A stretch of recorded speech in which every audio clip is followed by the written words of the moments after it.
Sahabat Quran, Madani TV dan Iki TV dimanapun berada, kita dalam poin berikut ini kita ingin ketahui ketika Allah perintahkan kepada kita untuk bertaubat kepadanya, menunjukkan bahwa Allah yang menyuruh, kita yang disuruh. Kita adalah hambanya, kita adalah ciptaannya. Kita makhluk Allah Subhanahu wa taala, berarti kita adalah miliknya. Karena kita milik Allah, kemudian Allah yang menyuruh kepada kita, wa tubu ilallahi jami'an ayyuhal mu'minuna la'allakum tuflihun. Wa tubu, dan bertaubatlah kamu kepada Allah. Wa tubu ilallah. Hai orang-orang yang beriman, supaya kamu beruntung. La'allakum tuflihun. Jadi, ayat ini lebih menegaskan, kalau ingin beruntung, artinya kalau tidak ingin menjadi orang yang rugi di hadapan Allah, kalau ingin menjadi orang yang beruntung, maka kita harus bertaubat. Kemudian, ayat yang memerintahkan, ya ayyuhalladzina amanu tubu ilallahi taubatan nasuha. Tubu adalah fi'il amar, adalah kata perintah. Allah yang perintah, tubu ilallah. Bertaubatlah kepada Allah Subhanahu wa taala. Ada penegasan, wa man lam yatub faulaika humudz zalimun. Ini disebutkan dalam surat Al-Hujurat ayat 11, dan barang siapa yang tidak bertaubat, mereka itulah orang-orang yang zalim. Zalim kita tahu menempatkan sesuatu yang tidak pada tempatnya, melakukan sesuatu yang tidak pada mustinya, menyembah kepada yang mustinya tidak disembah.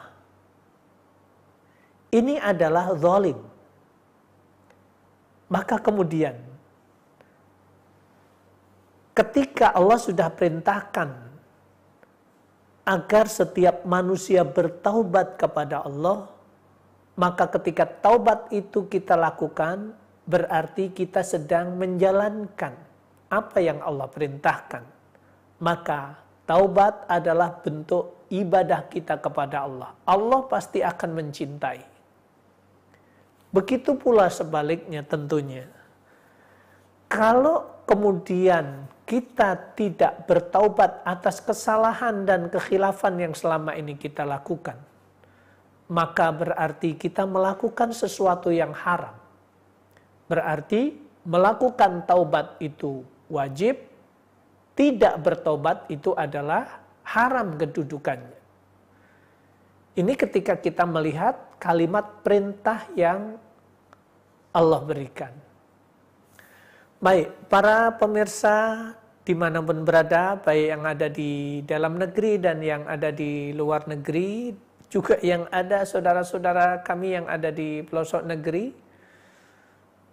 itu poin-poin tentang penjelasan tentang taubat kepada Allah.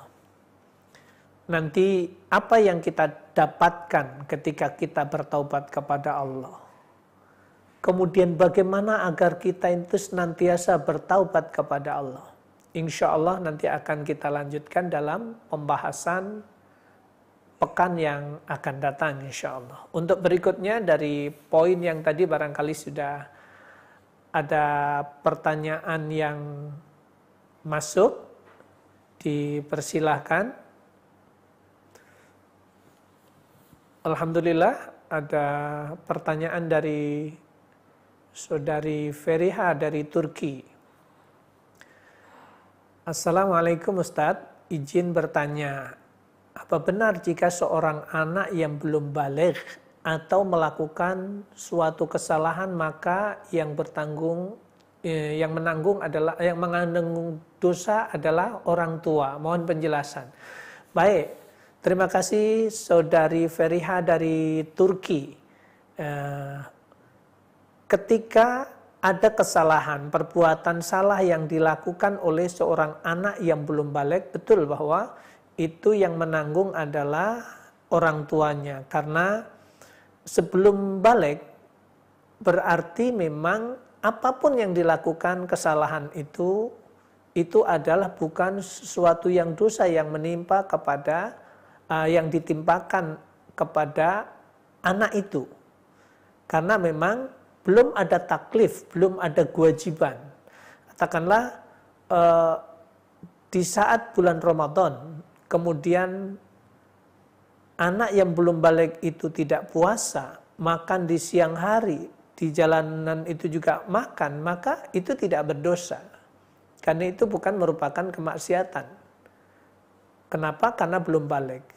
Tetapi kalau bentuknya itu, katakanlah kata-kata kotor, bentuknya itu adalah bentuk sesuatu yang mungkar yang lain. Ketika itu anak itu statusnya itu melakukan salah yang dosa, maka orang tuanya. Kenapa? Karena didikan itu adalah tanggung jawab orang tuanya. Ketika itu ada kesalahan yang dilakukannya, malah orang tuanya lah yang harus bertanggung jawab, menanggung atas kesalahan yang dilakukan oleh anak itu. Kalau ada kesalahan yang sifatnya dosa, orang tuanya yang akan menanggungnya. Itu betul. Tapi kalau bentuknya kewajiban kepada Allah, kalau itu belum waktunya kemudian dilakukan, maka dia pun tidak berdosa, orang tuanya pun juga tidak berdosa. Kenapa? Karena memang belum waktunya untuk melakukan kewajiban itu. Kayak kisah tentang Imam Syafi'i. Ketika menjelaskan tentang ada pertanyaan dari para ulama saat itu yang berkumpul menanyakan sesuatu kepada Imam Syafi'i yang masih usia sekitar 10 tahun, ya, belum balik. Maka pada saat itu bulan Ramadan. Kemudian selesai menjelaskan, Imam Syafi'i makan di siang hari. Lalu para ulama itu bertanya, kenapa engkau jelaskan bahwa puasa wajib? Tapi kamu sendiri tidak puasa, kamu malah makan. Maka dijawablah dengan tegas oleh Imam Syafi'i saat itu, saya makan karena belum ada kewajiban kepada saya untuk berpuasa. Kenapa? Karena saya belum balik. Saya boleh tidak puasa. Ini bentuk jawaban Imam Syafi'i tentang dirinya yang tidak puasa karena memang saat itu belum balik, jadi belum berkewajiban. Wallahu alam. Baik, untuk berikutnya dipersilahkan. Ini ada dari hamba Allah. Assalamualaikum Ustaz, izin bertanya. Baik, Waalaikumsalam warahmatullahi wabarakatuh. Apabila kita memiliki salah terhadap seseorang yang kita tidak ketahui keberadaannya sekarang untuk minta maaf kepadanya. Lantas bagaimana cara bertaubat yang dianjurkan agar bisa melepas rasa bersalah kepada orang tersebut? Barakallahu fiik. Wa fiika barakallah. Terima kasih yang sudah bertanya. Ini memang kasusnya seringkali terjadi bahwa kalau kita melakukan kesalahan dengan seseorang, belum sempat minta maaf. Kemudian posisinya orang itu sudah pindah ke wilayah yang lain, ke kampung yang lain. Kemudian kita tidak pernah tahu di mana keberadaannya, di mana posisinya orang itu sekarang gitu. Bagaimana kita, bahkan ini sampai kemudian ternyata kita dengar orangnya sudah meninggal. Bagaimana cara kita minta maaf untuk kepada orang itu? Tetap yang pertama adalah karena tidak mungkin orang itu, apalagi sampai sudah meninggal orang itu, kemudian kita temui, kita datang ke kuburannya, kita minta maaf di atas kuburannya, tetap saja nggak bisa kita lakukan. Kecuali satu, tetap kita menyesali terhadap apa yang kita lakukan dan kemudian kita minta ampun kepada Allah atas kesalahan yang kita lakukan dengan orang itu. Kita doakan orang itu agar mendapatkan ampunan dan kesalahan yang dilakukan diampuni oleh Allah, maka dengan ikhtiar itu pada akhirnya juga Allah akan mengampuni kita, karena memang tidak mungkin melakukan minta maaf kepada seseorang yang kalau orangnya itu posisinya masih hidup, mungkin masih kita bisa cari. Tapi kemudian kalau orangnya sudah tiada, jalan satu-satunya tetap kembalikan kepada Allah, kita minta ampun kepada Allah, dan semoga Allah ampunkan kesalahan yang kita lakukan terhadap orang itu. Itu ikhtiar tentu saja yang kita lakukan. Baik, untuk berikutnya dipersilahkan. Ada Sasmita. Assalamualaikum Ustadz. Waalaikumsalam warahmatullahi wabarakatuh. Ana bertugas sebagai security. Lantas Ana tidak ikut berjamaah sholat fardu. Apakah bisa digantikan dengan ibadah lain? Syukron. Baik. Terima kasih kepada saudara Sasmita. Kalau menyangkutnya sholat berjamaah karena posisinya sebagai security, maka tentu saja saat naik, istilahnya saat piket, kemudian kita lakukan, kita harus berjaga, kemudian kita tidak bisa ikut sholat berjamaah, maka tentu saja tetap kita tidak mendapatkan nilai sholat berjamaahnya. Tapi Allah akan tetap mencatat, kalaulah kemudian kita itu tidak sholat berjamaah, kemudian kita lakukan dengan munfaridan, dengan sendiri, maka Allah insya Allah tahu kepada kita, Allah akan berikan kebaikan kepada kita yang lebih. Kenapa? Karena kalau kita itu tidak sedang piket, kita akan lakukan sholat berjamaah itu.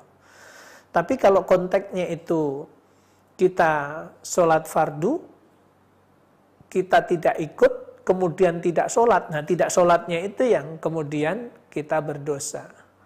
Gimana caranya? Ya, jangan diulangi lagi. Kita tidak boleh mengulangi lagi.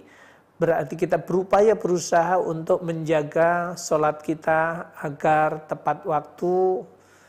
Kemudian berusaha setiap kita dengar adzan, menyiapkan. Nah, seperti contohnya begini, ada kalau seperti di Saudi, itu polisi itu ketika keliling, di motornya itu ada sajadah. Sebagai aparatur negara, kemudian begitu dengar adzan, dia berhenti, dan kemudian dia gelar di atas tanah itu, dia lakukan sholat. Nah, baru keliling-keliling lagi, karena memang tugasnya adalah mengawasi, menjaga keamanan, dia lakukan terus itu. Tidak ikut sholat berjamaah, sholat selesai adzan, sholat lebih dulu, dan kemudian dia tetap keliling. Nah, tentu saja nilainya di hadapan Allah akan diberikan yang sama dengan orang yang berjamaah, karena memang kalaulah kemudian tidak sedang piket, dia akan ikut sholat berjamaah. Tapi karena sedang piket, maka tetap melakukan sholat di awal waktu dan kemudian keliling dengan motornya yang di bawahnya itu didudukin itu ada sajadah. Ini yang pernah saya lihat kalau di Saudi atau di wilayah Timur Tengah seperti itu. Baik, terima kasih. Barangkali masih ada lagi. Baik. Ada satu lagi yang masuk dari saudari Asma Muzayyin. Bismillah, Assalamualaikum, Waalaikumsalam warahmatullahi wabarakatuh. Mohon bertanya, jika kita bertaubat atas suatu dosa yang pernah dilakukan di masa lalu, namun terkadang di saat tidak menentu teringat dosa itu, pertanyaannya apakah dosa itu boleh diceritakan kepada orang lain yang disebabkan kegelisahan hati? Baik, dosa yang menyangkut apa yang pernah kita lakukan, berusahalah untuk tidak menceritakan kepada orang lain. Kita mengadu saja kepada Allah Subhanahu wa Ta'ala.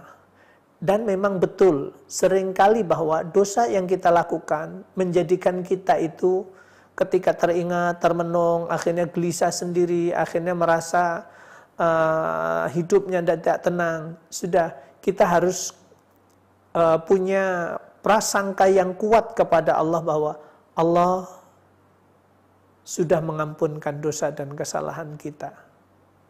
Insya Allah, Allah akan menerima taubat kita.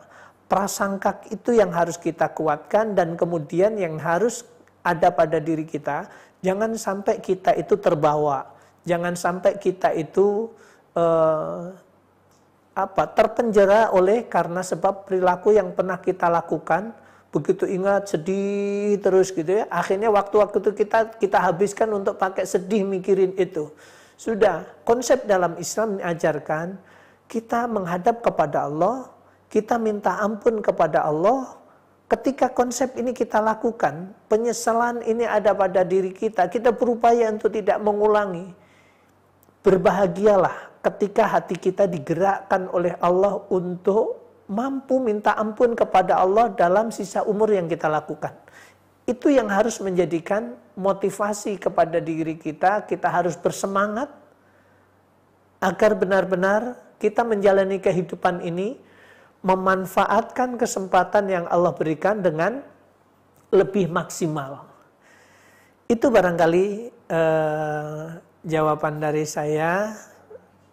Mudah-mudahan ini menjadi renungan bagi kita semuanya bahwa di dalam Islam poin yang keempatnya adalah agar kita memanfaatkan sisa umur kita ini senantiasa bertaubat kepada Allah Subhanahu wa taala.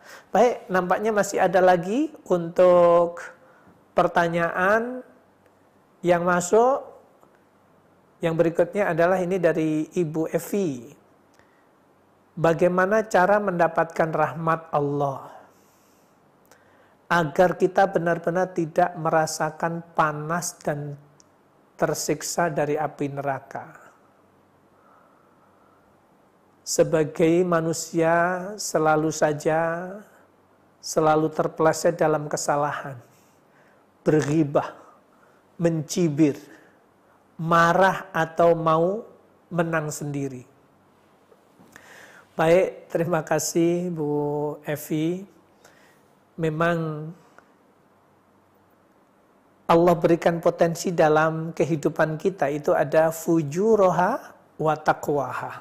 Kecenderungan hati untuk berbuat yang salah. Dalam konteks hati tadi barangkali ego ya, egosentris. Merasa benar apa yang kita lakukan, baik posisi kita menjadi orang tua, menjadi kakak, menjadi yang lebih tua, yang merasa yang lebih senior. Kemudian kita juga sisi lain merasa lebih baik dalam lingkungan kehidupan, di lingkungan tetangga kita, di tempat kerja kita. Maka seringkali ketika itu mendominasi, seringkali kita merasa lebih baik dari yang lain. Itu yang sering menjerumuskan dalam perjalanan hidup dan kehidupan kita. Sehingga kadang-kadang kita pun juga enggan untuk minta maaf, gengsi. Sampai-sampai ada kata-kata yang sering, gua harus minta maaf kepada orang itu, sorry ya, gitu ya. Nah, ketika itu ada pada diri kita, maka disitulah sebenarnya sifat syaitoniyah itu sedang ada pada diri kita. Kenapa? Karena merasa lebih baik. Dalam konteks melakukan sesuatu yang salah, kemudian orang itu merasa lebih baik, maka disitulah kemudian orang itu adalah punya karakter termasuk menjadi pengikut syaitan. Kenapa? Karena memang karakter syaitan itu ana khairum minhu. Ini adalah amrod. Amrod itu penyakit. Berapa penyakit amrodul qalb. Penyakit hati itu diantaranya adalah ketika dirinya merasa lebih baik. Ana khairum minhu. Kenapa syaitan itu tidak mau melaksanakan perintah Allah untuk hormat kepada Nabi Adam? Karena hatinya, dirinya merasa lebih baik dibanding Nabi Adam. Tidak melihat terhadap perintah yang Allah perintahkan, tetapi melihatnya, lah, saya kan lebih baik daripada dia. Masa saya suruh hormat? Enggak lah, gitu ya. Nah, ketika itu muncul, itu berarti orang itu terjebak dengan begitu pula tentang ghibah. Subhanallah. Coba ketika Allah ingatkan, apa akibat orang ghibah? Kalau yang dilakukan orang yang kita ghibai, orang yang kita omongkan kejelekannya itu, ternyata kita pun akan berdosa. Benar yang dilakukan oleh orang itu, kemudian kita ceritakan kepada orang lain, kita pun berdosa sebagaimana orang itu lakukan. Apalagi kalau tidak benar. Menceritakan orang, kita jelekkan, tapi orang itu tidak melakukan. Akan double. Maka kemudian menceritakan kekurangan, kejelekan orang, maka kemudian digambarkan kayak jenazah, ada mayat yang sudah membusuk, kemudian ada orang itu yang masih hidup memakan bangkai mayat yang sudah banyak belatongnya, sudah membusuk, dimakan dengan lahapnya. Digambarkan seperti itu. Jadi orang yang menceritakan kejelekan orang lain itu sama dengan memakan bangkai yang membusuk, bangkai manusia yang tidak membusuk tapi dimakan dengan lahapnya. Maka kemudian naudzubillah min dzalik, jauhkanlah perasaan merasa lebih baik, seolah-olah kalau kita menceritakan kejelekan orang itu seolah-olah kita nggak ada kejelekannya. Berarti mendudukkan diri kita lebih baik daripada orang itu. Kalau sudah seperti itu, berarti ada penyakit dalam diri kita. Penyakit hati yang merasa lebih baik daripada yang lain. Perjuangan kita adalah menjauhkan, menghilangkan rasa sakit, penyakit hati itu dalam diri kita. Itu yang harus kita perjuangkan. Ketika kita melihat, memahami tentang akibat orang yang ghibah, menjelekkan orang lain, akibatnya seperti itu, disitulah sebenarnya kita akan meninggalkan bentuk-bentuk dosa dan kesalahan yang sifatnya itu menjadi penyakit hati itu. Wallahu a'lam. Baik, barangkali masih ada lagi, dipersilahkan. Dari Buyut Urang. Baik. Kiai, bagaimana agar menjaga istiqomah terhadap Al-Quran? Masya Allah. Ini ketika bicara istiqomah menjaga Al-Quran, nanti ada di bahasan yang terakhir dalam pertemuan kita nanti. Saya tidak akan jawab sekarang, tapi insya Allah ikuti saja. Ini di dalam buku ini sudah kita tuangkan bahwa di dalam memanfaatkan kesempatan umur yang Allah berikan, salah satunya adalah istiqomah. Nah, istiqomah pembahasannya ada di terakhir di dalam buku ini. Nanti insya Allah pertemuan pada episode yang ke-6 atau ke-7. Jadi para pemirsa Madani TV dan Iki TV dimanapun berada, baik yang ada di pelosok negeri, dalam negeri, dan di luar negeri, bagi yang ingin lebih mendalami lagi, memahami tentang buku rahasia di balik usia 40 tahun ini, miliki buku ini gratis. Silahkan hubungi nomor telepon yang sudah di-share kepada para pemirsa semuanya. Nanti di penghujung itu ada nomor telepon yang bisa dihubungi, pesan, insya Allah akan dikirim buku ini buku ini ada ketebalannya ada 507 halaman. Maaf, ada betul 507 halaman. Silahkan dimiliki buku ini. Insya Allah akan dikirim oleh tim kami dan buku ini gratis. Baik, para pemirsa Madani TV dan Iki TV dimanapun berada, akhirnya saya Ahmad An-Nuri dan seluruh kru Madani TV dan Iki TV mohon undur diri, kurang dan lebihnya apa yang saya sampaikan mohon maaf. Ada masih 2 langkah lagi untuk pembahasan ini agar kita lebih memahami langkah apa yang harus kita lakukan di dalam memanfaatkan sisa umur yang Allah berikan. Terima kasih. Subhanakallahumma bihamdika asyhadu an la ilaha illa anta astaghfiruka wa atubu ilaik. Assalamualaikum warahmatullahi wabarakatuh.